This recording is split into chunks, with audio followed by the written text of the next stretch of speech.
तो आज मैं आपको एक कहानी सुनाने वाला हूँ, एक ऐसे सुपर हीरो की कहानी जिसके बारे में किसी को याद भी नहीं था। और सबसे इम्पोर्टेंट बात यह है कि ये सुपर हीरो आने वाले मार्वल सिनेमैटिक यूनिवर्स में बहुत ही जल्दी अपना डेब्यू करने वाला है एंड मोस्ट प्रोबेबली काफी इंपॉर्टेंट भी होगा अगर इसके साथ कांड नहीं करते तो। मैं बात कर रहा हूँ सेंट्री की, जिसका नाम हर किसी ने सुन तो रखा है लेकिन इसके बारे में बहुत ज्यादा अच्छे से किसी को भी नहीं पता, similar to his comic book origin. तो इसकी कहानी कुछ ऐसे शुरू होती है कि रॉबर्ट रेनॉल्ड्स और बॉब एक रात सोते सोते अचानक ही नींद से जागता है। उसकी वाइफ उससे कहती है कि सो जाओ। वो कहता है मुझे नींद नहीं आ रही, मैं बाहर जाकर अपने डॉग को घुमा लेता हूँ। लेकिन बॉब की प्रॉब्लम कुछ और थी, उसको कुछ अजीब सा फील होने लगा था, स्पेशली एक डार्क एंटिटी की प्रेजेंस। नाउ बॉब एक बहुत ही साधारण सा इंसान था जिसको अपनी नॉर्मल जिंदगी में जीने में मजा आ रहा था एंड सब कुछ बढ़िया चल रहा था Until that night, जब वो जाता है और उसको धीरे धीरे चीजें रिकॉल होना शुरू होती हैं। किसकी? सेंट्री नाम की एक बीइंग की। वो अपनी शेल्फ में से एक किताब निकालता है जिसको खोलने पर हमें एक बॉटल दिखती है उसके अंदर और वी रियलाइज कि अच्छा दारू पीने का शौक रखता है। लेकिन बॉब के दिमाग में कुछ अलग ही चीजें चल रही थी। उसको कहीं ना कहीं से ये फील होने लगा था कि वो खुद भी एक सुपर हीरो है, despite having no appearance and no super hero powers. उस बॉटल को उठाते ही उसको और भी कई सारी चीजें याद आने लगती हैं कि वो सेंट्री नाम का एक सुपर हीरो है जो कई सालों से एग्जिस्ट करता है। कई सालों से मेरा मतलब है कि वो मार्वल कॉमिक बुक्स का सबसे पहला सुपर हीरो था जिसको अपनी पावर मिलती है कैप्टन अमेरिका के सुपर सोल्जर सीरम का एक बहुत ही ज्यादा खतरनाक वर्जन लेने से। मतलब जैसे स्टीव रॉजर्स का जो सुपर सोल्जर सीरम था उसको डॉक्टर अर्स्किन ने क्रिएट किया था तो वो कंप्लीट है, परफेक्ट है। लेकिन बॉब ने उसी परफेक्ट सीरम का 1000 गुना ज्यादा पोटेंट सीरम पिया और इसी वजह से उसको पावर मिल गई अ मिलियन एक्सप्लोडिंग सन्स की। मैंने पिछले वीडियो में 1000 बोल दिया था लेकिन ये एक्चुअली मिलियन एक्सप्लोडिंग सन्स है। तो मिलियन एक्सप्लोडिंग सन्स की पावर होने की वजह से सेंट्री बहुत ज्यादा शक्तिशाली था। वो मार्वल कॉमिक्स का सबसे पहला सुपर हीरो बना जिसने कई सारे अलग अलग सुपर हीरोज जैसे कि fantastic four, Avengers, Hulk, Spiderman और भी बहुत सारे के साथ टीम अप किया, कई सारे बड़े बड़े विलन्स को डिफीट किया, अर्थ को मल्टीपल टाइम सेव किया। लेकिन फिर भी उसके बारे में कोई नहीं जानता। एंड इन्हीं चीजों को सोचते सोचते लगातार उसका दिमाग एक डार्क एंटिटी या डार्क प्रेजेंस के बारे में भी सोचने लगता है जिसका नाम है वॉइड। और इससे पहले कि वो आगे कुछ भी और थॉट प्रोसेसिंग कर पाता, अचानक ही उसको पीछे से आवाज आती है एंड ही लुक्स बैक और वो देखता है कि उसके डॉग के अंदर वॉइड घुस चुका है, जिसको अपने हाथ से मारता है बट वॉइड लीव्स और उसके डॉग को चोट लग जाती है। और वो आवाज सुनकर उसकी वाइफ वहां पहुंच जाती है और कहती है रॉबर्ट तुमने फिर से पीना शुरू कर दी। और उन दोनों के बीच में एक आर्ग्यूमेंट होता है जिसके बाद उसकी वाइफ लिंडी उसको छोड़ के चली जाती है, कहती कि अब मैं ये और नहीं कर सकती, तुम्हारे साथ इतने समय से रह रही हूँ वो क्या कम है। लेकिन बॉब के दिमाग में कुछ और ही चल रहा था। वो अपना वार्डरोब खोलता है, उसमें से एक जैकेट निकालता है जो बहुत ही ऑर्डिनरी लग रही है सिवाय उसके पीछे टंगे हुए एक दुपट्टे के जिसको कपड़े टांगने वाली चिमटियों से चिपका के रखा हुआ था। और उसे पहनने के बाद वो कहता है कि मेरा सेंट्री का सूट मिल गया। कोई भी नॉर्मल इंसान इस पूरी चीज को देखकर कहेगा कि भाई ऊपर का माला पूरी तरह से खाली है और कितना चटकेगा। लेकिन उसके बाद हम सबको एक शॉक मिलता है क्योंकि बॉब अपने घर से बाहर निकलता है and he starts to fly. तो इसका मतलब ये है कि बॉब के पास किसी ना किसी तरीके की पावर तो थी। अब ये पावर है क्या, कहां से मिली और इन सब लोगों को उसके बारे में पता क्यों नहीं है, यही सारी चीजों को फाइंड आउट करने के लिए वो पहुंच जाता है रीड रिचर्ड्स के पास। रीड ऑर्डिनरी सर्कमस्टांसेस में ऐसे लोगों को एंटरटेन नहीं करता, लेकिन सिंस बॉब उसकी बिल्डिंग के ऊपर ही जाके बैठ जाता है तो इस बात को देखकर रीड भी थोड़ा कंफ्यूज होता है कि आखिरकार इसने इस फोर्स फील्ड को पेनिट्रेट कैसे किया, क्योंकि कोई भी नॉर्मल इंसान या सुपर हीरो उसके अंदर नहीं जा सकता। तो बॉब उसके पास जाकर रीड से पूछता है कि क्या तुम्हें मैं याद हूं, क्या तुम सेंट्री के बारे में जानते हो। रीड उससे कहता है कि मुझे नहीं पता कि तू किसकी बात कर रहा है। बॉब उससे कहता है कि एक टाइम पर हम दोनों बेस्ट फ्रेंड्स हुआ करते थे। रीड उससे कहता है कि रात में ज्यादा हो गई क्या भाई। लेकिन बॉब यहाँ पर ये बात समझ जाता है कि बाकी दुनिया की तरह रीड रिचर्ड्स को भी उसके बारे में कुछ नहीं पता और वो उससे कहता है कि एक बार याद करना, तुमने एक शादी अटेंड करी थी, एक वेडिंग जिसमें एक यूनिकॉर्न था। एंड उस बात को सुनकर रीड के दिमाग में कोई भी बत्ती नहीं जलती और बॉब भी वहां से निकल जाता है। रीड नीचे जाता है जहां पर उसके फैंटास्टिक फोर बैठे हुए हैं और वो सूजन से पूछता है कि क्या हम लोगों ने कोई एक वेडिंग अटेंड करी थी जहां पर यूनिकॉर्न था। एंड सूजन को तो कुछ भी याद नहीं आता, लेकिन यूनिकॉर्न बोलते ही वहां पर एक गोल्डन यूनिकॉर्न अपीयर हो जाता है। इसका मतलब ये है कि वो यूनिकॉर्न वहां पर हमेशा से एग्जिस्ट करता था,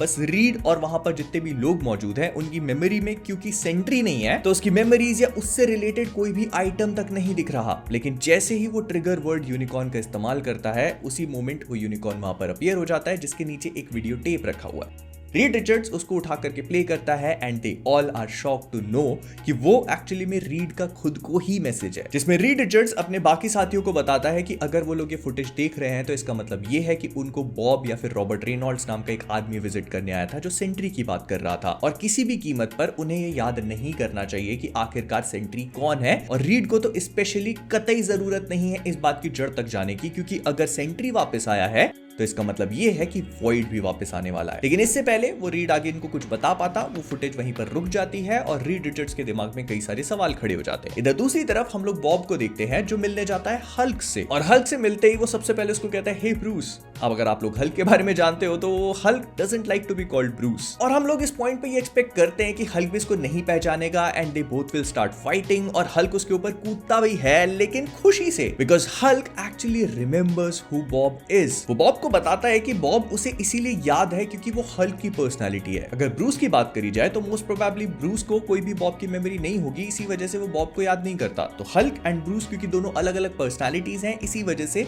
हल्क को अभी भी पता है कि बॉब सेंट्री है, एंड एक टाइम पर ये दोनों बहुत ही अच्छे दोस्त हुआ करते थे। और इस पूरी सीक्वेंस में हम लोग ये भी देख सकते हैं कि सेंट्री के पीछे जो वो चिमटियां लगी हुई थी वो धीरे धीरे करके अब उसके सूट में ट्रांसफॉर्म होती जा रही है। लेकिन बॉब हल्क को ये बताता है कि वॉइड भी वापस आने वाला है, जिसको सुनकर हल्क घबरा जाता है। आप समझ रहे हो कि इस पूरी चीज की ग्रेविटी कितनी भयानक है कि हल्क किसी विलन का नाम सुनकर डर रहा है। लेकिन बॉब उसको कहता है कि तुम्हें घबराने की जरूरत नहीं है। वो उसको एक सूरज देता है, अपने हाथ से एक सूरज को कॉन्जर करके उसके पास रख देता है ताकि हल्क उसको जरूरत के टाइम पे इस्तेमाल कर सके, और ये बोलकर वो वहां से निकल जाता है। इधर दूसरी तरफ हम लोग कॉन्स्टेंटली रीड को स्ट्रगल करते हुए देख सकते हैं। वो ढूंढने की कोशिश कर रहा है कि आखिरकार रॉबर्ट रेनॉल्ड्स, बॉब, सेंट्री ये सब लोग हैं कौन, और उसको अपने तहखाने में कुछ कुछ थोड़ी बहुत चीजें मिलनी भी शुरू हो जाती हैं। लेकिन तभी वहां पर डॉक्टर स्ट्रेंज आते हैं जो उसको कहते हैं कि जो तुम करने की कोशिश कर रहे हो वो करने की कोई जरूरत नहीं है। डॉक्टर स्ट्रेंज को एग्जैक्टली याद है कि सेंट्री कौन है, लेकिन वो रीड को अपनी उंगलियों के बीच में से जादू करके एक वीडियो क्लिप दिखाते हैं जहां पर रीड रिचर्ड्स अपने फैंटास्टिक फोर के साथ मिलकर किसी मशीन को क्रिएट कर रहा था, और वो डॉक्टर स्ट्रेंज को एक मैसेज देता है अपने खुद के फ्यूचर वर्जन के लिए कि अगर आगे जाकर वो कभी भी सेंट्री को याद करने की कोशिश करे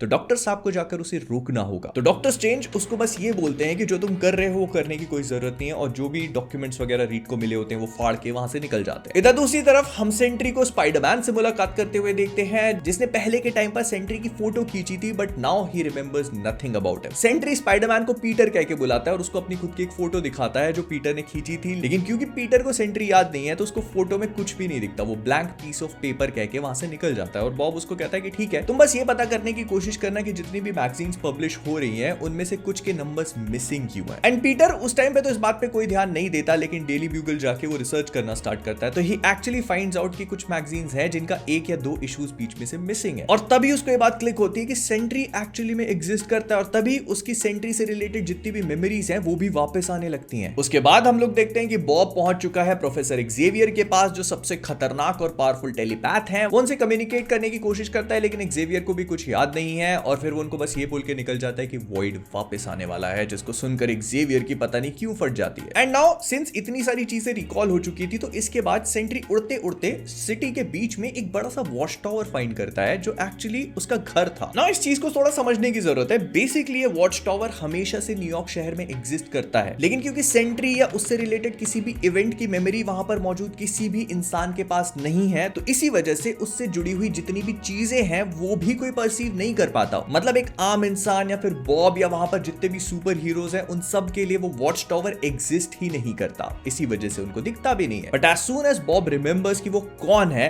वो टावर उसके सामने विजिबल हो जाता है। वो उस वॉच टावर के पास जाता है जहां पर उसको एक कंप्यूटर मिलता है जो बॉब को देखते ही पहचान लेता है कि वो कौन है, और बॉब उससे सारी इंक्वायरी लेना शुरू करता है जिसका जवाब वो सही सही देता है। लेकिन जब बॉब, जो कि अब सेंट्री बन चुका है, जब उससे ये पूछता है कि लोगों को मेरे बारे में कुछ याद नहीं है, तो वो कहता है कि मेरे अंदर एक वायरस है, और यही वायरस मुझे फर्दर इंफॉर्मेशन देने से और बाकी लोगों को ये बताने से कि आखिरकार सेंट्री है कौन या उनको याद दिलाने से प्रिवेंट कर रहा है। तो बॉब के ढूंढने पर उसको ये पता चलता है कि वो वायरस एक्चुअली में एक ट्रांसमीटर है जिसको उसका खुद का सीरम ही पावर कर रहा था। बॉब उससे पूछता है कि आखिरकार ये ट्रांसमीटर वहां पर लगाया किसने और इसको एक्टिवेट किसने किया, तो कंप्यूटर उसको कहता है कि मैं सारी चीजें नहीं बता सकता। बॉब कहता है मुझे ये सारी चीजें जानने भी नहीं है, मुझे बस ये बता दो कि आखिरी बार तुमसे बात किसने करी थी और इस ट्रांसमीटर को एक्टिवेट किसने किया था। वो कहता है सेंट्री ने खुद। एंड इस मोमेंट पे सेंट्री को खुद एक बहुत बड़ा झटका लगता है कि आखिरकार वो खुद अपनी मेमोरीज को दूसरे लोगों के बीच में से वाइप क्यों कर रहा है। I mean, आप लोग इसको कुछ कुछ स्पाइडरमैन नो वे होम की तरह समझ सकते हो कि पीटर डॉक्टर स्ट्रेंज के पास जाता है ये मंत्र पढ़वाने के लिए कि सब लोग ये भूल जाएं कि आखिरकार पीटर पार्कर है कौन, और आखिर में ये स्पेल एग्जीक्यूट भी हो जाता है। तो अब किसी को ये नहीं पता कि पीटर पार्कर कौन है। तो कुछ कुछ ऐसा ही सेंट्री के साथ में भी हुआ है, बस यहाँ पर जादू टोने की बजाय साइंस का इस्तेमाल किया गया। नाउ बॉब उस ट्रांसमीटर को वहीं पे तोड़ देता है, जिस वजह से एक शॉक वेव रिलीज होती है and everyone remembers who Sentry is.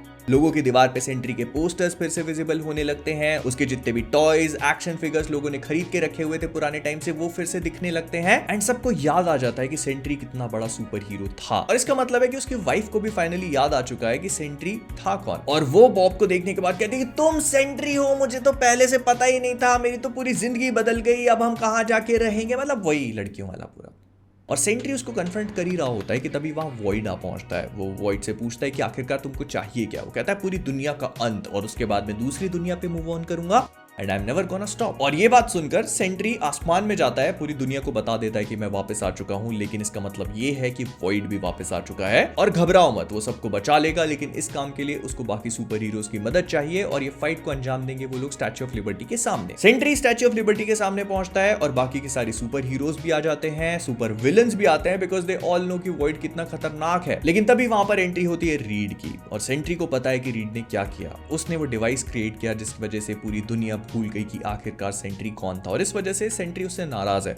Read उसको एक्सप्लेन करने की कोशिश करता है, लेकिन तभी वहां पर वॉइड आ पहुंचता है and they all start fighting. Thor उसके पास जाकर अटैक करने की कोशिश करता है, वॉइड उसको उठा करके पटक देता है। हल्क इतना ज्यादा घबरा जाता है कि उसको सेंट्री का सूरज जलाना पड़ता है, जिस वजह से वो प्रोटेक्टेड रहता है, बट बाकी कोई भी और सुपर हीरोज के सामने स्टैंड नहीं कर पाता। और ये लोग सब फाइट कर ही रहे होते हैं कि तभी टाइम स्लो होता है और डॉक्टर स्ट्रेंज रीड के पास आते हैं और उसको कहते हैं कि बस अब बहुत हो गया, मुझे तुम्हें कुछ दिखाना होगा। और इसके बाद वो रीड को उसकी फाइनल मेमोरी याद दिलाते हैं, जहां पर इन सब लोगों ने मिलकर उस ट्रांसमीटर को उस वॉच टावर में फिट किया था, और उसको एक्टिवेट करने वाला और कोई नहीं बल्कि सेंट्री खुद था। एंड इसका रीजन सुनकर रीड के होश उड़ जाते हैं। वो याद करता है कि जब आखिरी बार वॉइड ने पूरे न्यूयॉर्क शहर पे अटैक किया था तो वो कितना ज्यादा डेंजरस था। उसने एक ब्रिज को बीच में से तोड़ दिया था, और जब वो लोग उसकी तह तक पहुंचते हैं तो दे रियलाइज कि वॉइड एक्चुअली में सेंट्री खुद है। एंड कंफ्यूज होने की कोई जरूरत नहीं है, इसको बस आप ऐसे समझ सकते हो कि रॉबर्ट रेनॉल्ड्स को डिसोसिएटिव पर्सनालिटी डिसऑर्डर है, मतलब उसके शरीर में मून नाइट की तरह मल्टीपल पर्सनालिटीज एग्जिस्ट करती हैं। एंड सिंस वो इतना ज्यादा पावर को पोजेस करता है तो इसी वजह से उसकी अलग अलग पर्सनालिटी उसकी पावर को और भी ज्यादा अलग तरीके से इस्तेमाल करती है। और यही रीजन है कि सेंट्री रॉबर्ट रेनॉल्ड से इतना अलग है और वॉइड सेंट्री से इतना ज्यादा। लेकिन फिर वो जैसे तैसे करके सेंट्री को काम डाउन करते हैं और वॉइड भी उसके साथ में चला जाता है, और फिर वो सेंट्री को याद दिलाते हैं तो उसको याद आ जाता है कि ओ शिट, वो तो मैं ही था। तो अपनी सच्चाई को जानने के बाद अपने सामने कोई भी ऑप्शन ना पाकर सेंट्री एक बार फिर से उस वॉच टावर में उस ट्रांसमीटर को इंस्टॉल करता है एंड इस बात को डिसाइड करता है कि दुनिया की भलाई शायद इसी में है कि लोग सेंट्री को भूल जाएं, क्योंकि अगर लोग सेंट्री को भूल जाएंगे तो वॉइड को भी। बट जैसे कॉमिक बुक एंड होती है तो वे रियलाइज कि शायद रॉबर्ट रेनॉल्ड सेंट्री को भूला नहीं है, क्योंकि वो उस फूड जॉइंट में जाता है जहां पर उसका खुद का साइड किक काम कर रहा होता है और वो उससे पूछता है कि क्या खाने में लोगे, तो उसके दिमाग में एक बार फिर से अपनी पुरानी मेमोरी रिकॉल होती है और वो स्माइल करता है, विच एक्चुअली शोज कि शायद बॉब रेनॉल्ड्स भूला नहीं कि वो सेंट्री है। और फिर आगे जाकर न्यू एवेंजर्स में उसको अपनी पुरानी मेमोरीज वापस भी मिल जाती है जब एमा फ्रॉस्ट उसके दिमाग में जाती है, because they all need Sentry. तो उसकी मेमोरीज को अनलॉक करके they actually bring him out, और रॉबर्ट रेनॉल्ड्स को एक बार फिर से याद आ जाता है कि वो कौन है, although he doesn't like it, he doesn't want to be Sentry, क्योंकि उसको पता है कि सेंट्री के साथ वॉइड भी आएगा। बट मार्वल कॉमिक्स में एक नए सुपर हीरो की जरूरत थी तो उन लोगों ने सेंट्री को फिर से रिवाइव कर दिया। एंड यू शुड नो कि ये बहुत ही पावरफुल सुपर हीरो है। अगर इसके अचीवमेंट्स ही आपको बता दूं तो वर्ल्ड वॉर हल्क की कहानी तो सबको याद हो गई, जिसमें हल्क को रोकना इम्पॉसिबल था। World breaker Hulk was the most dangerous उस टाइम पे। तो सेंट्री को बुलाया जाता है, सेंट्री और हल्क आपस में फाइट करते हैं और वो दोनों एक दूसरे को मार मार के अपने ह्यूमन फॉर्म्स में रिवर्ट करवा देते हैं। फिर जैसे ही कम था तो जैसे सिल्वर सर्फर है वैसे गैलेक्टस के और भी कई सारे हेराल्ड्स हैं, जिनमें से एक टेरैक्स सेंट्री के सामने आता है और अपने एक्स से उस पर अटैक करने की कोशिश करता है। सेंट्री उसका हाथ पकड़ के बस वहीं पर रोक देता है। टेरैक्स जितनी भी ताकत लगा ले वो हिल नहीं पाता वहां से। थॉर और सेंट्री की तो पता नहीं कितनी बार फाइट हुई है और हर बार सेंट्री ने रगड़ा है उसको। थॉर अपने म्योनिर को उठा करके उसकी तरफ फेंकता है तो सेंट्री, जिसके पास उस टाइम डेथ सीड था तो वो उसकी वजह से और भी ज्यादा पावरफुल था, वो अपने टेलीकाइनेसिस की पावर्स को यूज करके उसके हैमर को हवा में ही रोक लेता है। फिर इसने गॉड ऑफ वॉर एरिस को बीच में से चीरा है, कार्नेज को भी। That is pretty much his finisher move. And सबसे भयानक, सीक्रेट वॉर्स का पूरा कारण होता है मॉलिक्यूल मैन। मॉलिक्यूल मैन एक ऐसा सुपर हीरो है जो किसी भी चीज के मॉलिक्यूल्स को ऑल्टर करके उसको ट्रांसफॉर्म कर सकता है, खत्म जो चाहे वो कर सकता है। और सीक्रेट वॉर्स के बाद थोड़ा सा उसको नर्फ कर दिया गया था। लेकिन मुद्दे की बात यह है कि मॉलिक्यूल मैन सेंट्री के सामने जब आता है तो वो सेंट्री को यूं करके पूरी तरह से एक्सप्लोड करा देता है, लेकिन सेंट्री एक ही सेकंड में अपने आप को रीजनरेट करवा लेता है because he is immortal that way. और क्योंकि सेंट्री के पास भी वही सेम पावर्स है, मतलब मैटर या मॉलिक्यूल्स को मैनिपुलेट करने की, तो वो मॉलिक्यूल मैन के मैटर को मैनिपुलेट कर देता है और उसको ठीक वैसे ही एक्सप्लोड करके वहां से निकल जाता है जैसे मॉलिक्यूल मैन ने उसके साथ किया था। और हेली कैरियर, हेलीकॉप्टर, इस टाइप की छोटी मोटी चीजें तो वो उठाए, वो उसको कॉस्मिक लेवल पे बात करना पसंद है भाई। आप इतना समझ लो कि वो अर्थ के लिए नहीं बना, स्पेस के लिए है। जब उसका मन करता है आ जाता है, जब उसका मन करता है चला जाता है। कहां जाता है आज तक किसी को नहीं पता, उसकी घरवाली को नहीं पता, तो अपने को क्या पता होगा। उसके बाद एक व्हाट इफ सिनेरियो में ये पूरे मार्वल के सुपर हीरोज और वर्ल्ड को खत्म कर देता है, डॉक्टर डूम इंक्लूडिंग। कोई उसका कुछ नहीं बिगाड़ पाता। तो इससे आप ये तो समझ ही सकते हो कि सेंट्री एक्चुअली में कितना ज्यादा खतरनाक होगा। And I am pretty sure कि ये लोग एमसीयू में उसको उस लेवल का नहीं दिखाने वाले, बहुत हद तक इसको नर्व कर देंगे। बस आई होप कि गॉड द गॉड बुचर, उस बारे में बात नहीं करते। लेकिन अगर आप चाहते हो कि आपकी क्रश आपके बारे में ना भूले तो वीडियो को लाइक करो।